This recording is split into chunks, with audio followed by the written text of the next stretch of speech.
جی ناظرین، یہ مسجد نبوی کا اندرونی مناظر، یہ وہ کولر ہیں جن میں آب زمزم یہاں پہ رکھا جاتا ہے، اور یہ اس کے اندرونی مناظر ہیں۔ یہ آپ دیکھ رہے ہیں مسجد نبوی کا حال اندر والی سائڈ سے۔ یہ ظہر سے پہلے کا وقت ہے، اور جب یہاں پہ بہت سارے زائرین کا رش نہیں ہوتا، تو یہ آپ دیکھیں بڑی خوبصورتی کے ساتھ یہ پلرز کے اوپر یہ ساری بلڈنگ کھڑی کی گئی ہے۔ بڑے سٹریٹ اور کلین اور شفاف اور ریفلیکٹیو قسم کے فرش کے مناظر ہیں۔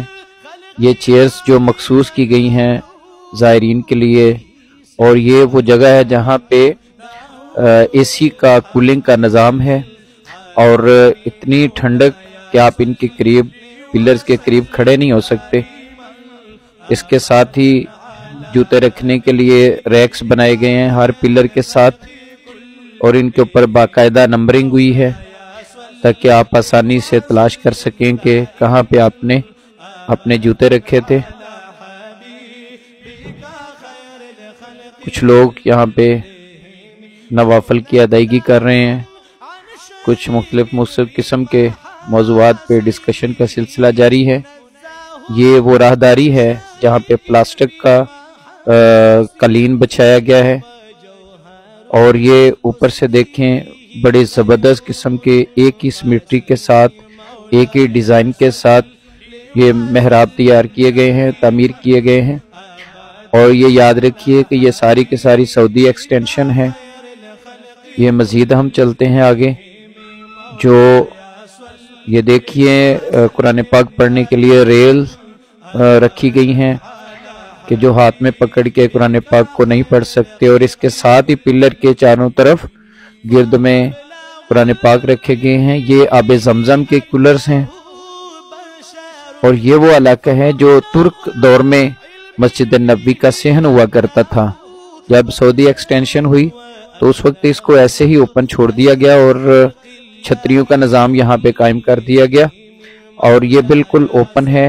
اور اصل آپ کہہ سکتے ہیں کہ مسجد نبوی جو پرانی مسجد نبوی ہے وہ یہی والا ایریا ہے۔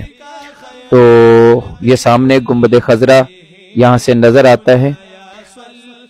آگے والی جو ایریا ہے وہ آپ صلی اللہ علیہ وسلم کے دور کی مسجد نبوی ہے، اور یہ صحن ہے اس کا جہاں پہ میں کھڑا ہوں، اور یہ گنبد خضرا کے مناظر ہیں یہاں پہ بالکل کلیئر ویو میں، چھتریوں کے اندر سے جو نا یہ روضہ مبارک کا گنبد خضرا نظر آتا ہے۔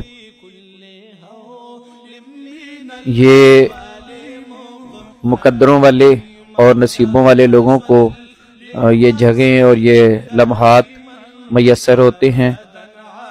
ارے او نہ سمجھ قربان ہو جا ان کی چوکھٹ پر، یہ لمحے زندگی میں بار بار آیا نہیں کرتے۔